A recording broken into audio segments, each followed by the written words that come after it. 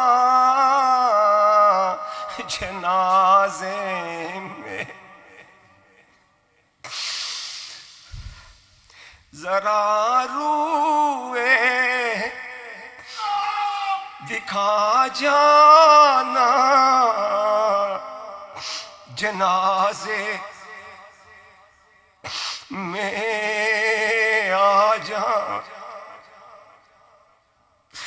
قبر میں رکھی پر تم اغثنی یا رسول اللہ حضرت محمد غفار بریانم بفرقت سینہ بریانم ونجایو مونجتے ہر غم اغثنی یا رسول اللہ زیسیاں رو سے آ کر دم اغثنی یا رسول اللہ صلی اللہ علیہ وسلم.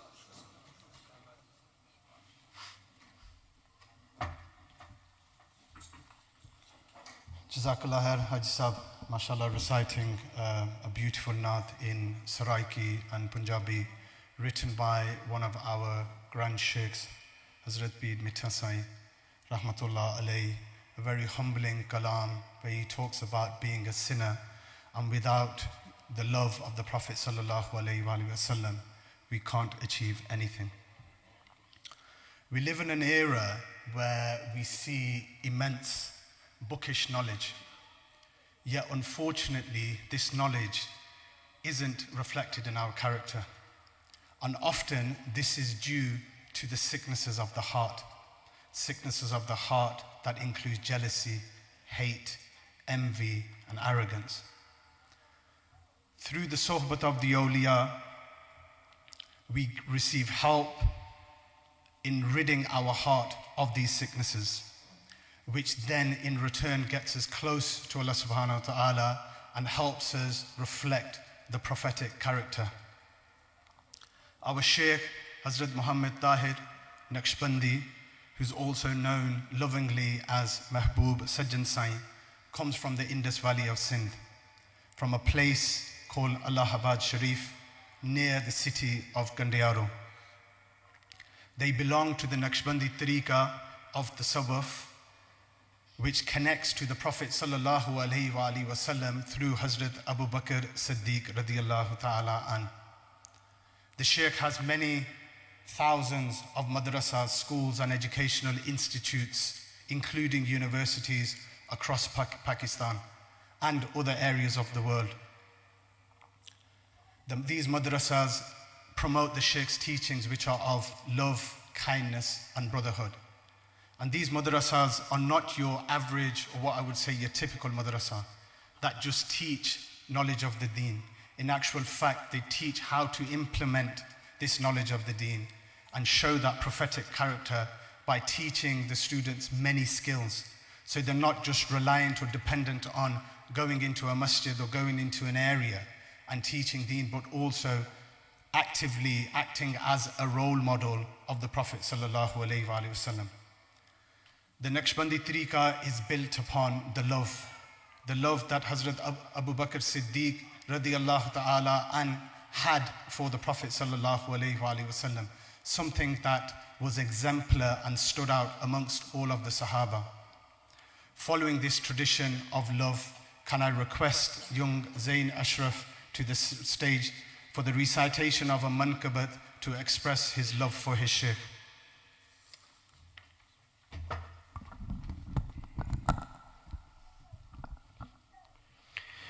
Sallallahu alayka ya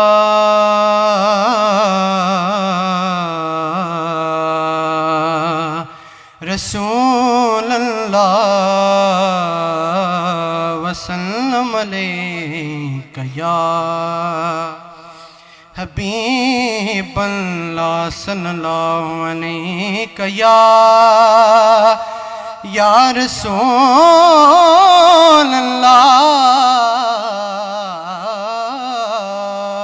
Rasulallah wa sallam alayka ya Habiballah. Alif ag lagi vich